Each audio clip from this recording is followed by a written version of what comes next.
Hi మిత్రులారా, ఈరోజు నేను చికెన్ మంచూరియా చేద్దామనుకుంటున్నా. దీనికి కావాల్సింది అల్లం వెల్లుల్లి పేస్టు, ఉల్లిపాయలు, టమాటా అండ్ కొత్తిమీర, పుదీనా, చికెన్. నేను పావు కేజీ చికెన్ తీసుకున్నాను. ఇది బోన్లెస్ చికెన్ అనమాట.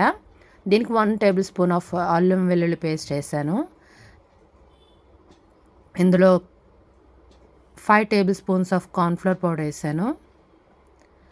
మనం చికెన్ పావు కేజీ తీసుకున్నాం కాబట్టి ఈ క్వాంటిటీలో తీసుకున్నాను. దీంట్లో ఒక గుడ్ కూడా వేసాను నేను. ఇది మొత్తం శుభ్రంగా పీస్కి బాగా మ్యాగ్నెట్ అయ్యేటట్టుగా కలపాలన్నమాట. సో దీన్ని చక్కగా తిక్కుగా కలుపుకుంటే చాలా బాగుంటుంది. అది చూడడానికి వేసేటప్పుడు దాన్ని తిక్కిగా ఉందని మరీ ఎక్కువ తిక్కి చేయకండి, ఎందుకంటే ఎక్కువ తిక్కి చేస్తే ఇది హోటల్లో వాళ్ళు చేసేటట్టు ఉంటుంది. అప్పుడు మన పిల్లలకి మనం మంచి ఫుడ్ ఇవ్వలేనని ఫీలింగ్ వస్తుంది. సో నేను అందుకని ఈ క్వాంటిటీని కొద్దిగా తగ్గించాను.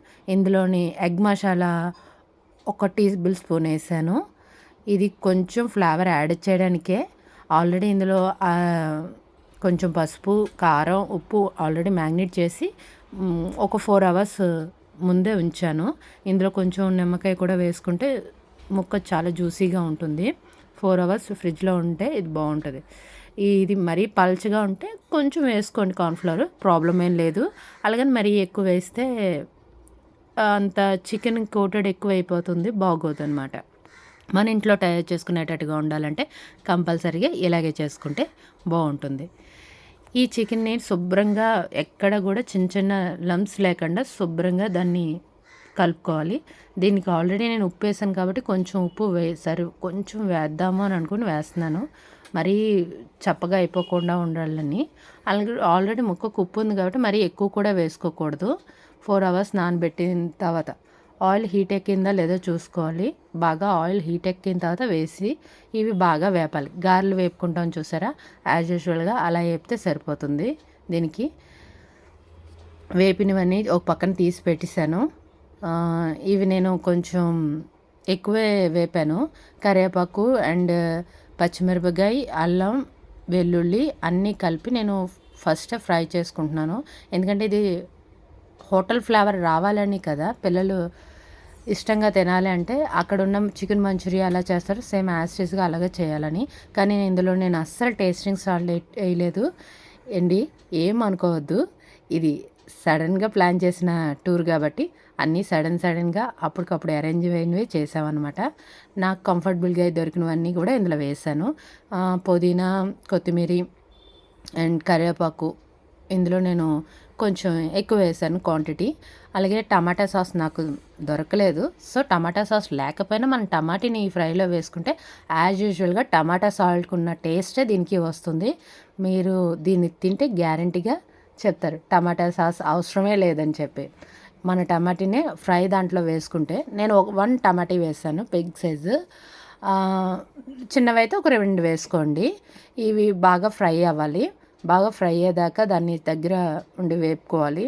ఈ ప్రాసెస్ అంతా కూడా కొంచెం టైం పడుతుంది కాబట్టి మోస్ట్లీ ఇది 20 మినిట్స్లో అయిపోతుందండి ఈ ప్రాసెస్ అంతా. ఎందుకంటే ఆల్రెడీ మ్యాగ్నేట్ చేసుకొని మనం ముందే ఫ్రిడ్జ్లో దాచి ఉంచుకుంటే, లేదంటే కొంచెం ఒక 10 మినిట్స్ ఎక్స్ట్రా పడుతుంది. మొత్తానికి మాత్రం మన టమాటీ ఫుల్గా వేగిపోయిందండి. ఇందులో నేను ఇప్పుడు ఆనియన్స్ అండ్ క్యాప్సికమ్ వేస్తాను. ఆనియన్స్, క్యాప్సికమ్ ఇవి ఎక్కువ వేగకూడదు కాబట్టి ఫస్టే వాటిని నేను బాగా ఫ్రై చేశాను అనమాట. ఆనియన్, క్యాప్సికము కొంచెం పచ్చిగా ఉండాలి. మరీ అంత పచ్చిగా ఉండకూడదు, అలాగని మరీ ఇదిగా ఉండకూడదు అనమాట. సో ఈ క్యాప్సికమ్ని ఇందులో వేసి బాగా ఫ్రై చేయాలి. ఫ్రై చేసి ఇదంతా కొంచెం 2 సెకండ్స్ అలా మగ్గనిచ్చేటట్టుగా ఉంచాలి. దీంట్లో నేను కొంచెం సోయా సాస్ కూడా వేసుకోవాలని తెచ్చాను. కొంచెమే వేసాను, ఎక్కువ వేయలేదు. ఎందుకంటే సోయా సాస్ ఎక్కువ వాడకూడదు. సో నేను అందుకు ఎక్కువ వేయలేదు, 1/2 స్పూన్ మాత్రమే వేసాను. అది కొంచెం కలరు ఆ హోటల్ స్టైల్ రావాలని చెప్పేసాను. అంతకుమించి ఎక్కువ వేయకండి, ఎక్కువ వేసినా కూడా చేదైపోతుంది. సో అది ఇన్నఫ్ సరిపోతుంది, 1.5 స్పూను. అది కూడా నేను చాలా తక్కువ వేసాను, ఫుల్ స్పూన్ వేయలేదు, మీరు చూసుకోండి. అలాగే దీనికి కూడా కొంచెం సాల్ట్ వేయాలి. ఈ సాల్ట్ వేసితే ఇది మొత్తం అంతా ఈ ముక్కలకి బాగా ఉప్పది పట్టి మనం రెస్టారెంట్లో ఎలా అయితే తింటామో యాజ్ యూజువల్గా అదే టేస్ట్ వస్తుంది. టేస్ట్లో అస్సలు తేడా ఉండదండి. ఇంకా వాళ్ళది కన్నా మనం చేసుకొని ఇంట్లో చాలా మంచి టేస్ట్ వస్తుంది. ఇది బాగా వేగించుకోవాలి. ఆల్రెడీ ఇవి మనం ఆయిల్‌లో డీప్ ఫ్రై చేసాం కాబట్టి గారెల్లాగా వీటిని కొంచెం మగ్గనిచ్చేదాకా వేపాలి. అంటే ఇది కొంచెం దీని వాటర్ అందాలనమాట. ఆ వాటర్ అంతే ఇది కొంచెం జ్యూసీగా తయారవుతుంది. ఈ జ్యూసీగా తయారవ్వడానికి నేను ఫస్ట్ బాగా కలిపెడుతున్నాను. ఎందుకంటే దాంట్లో ఉన్న వాటర్ సరిపోతుంది.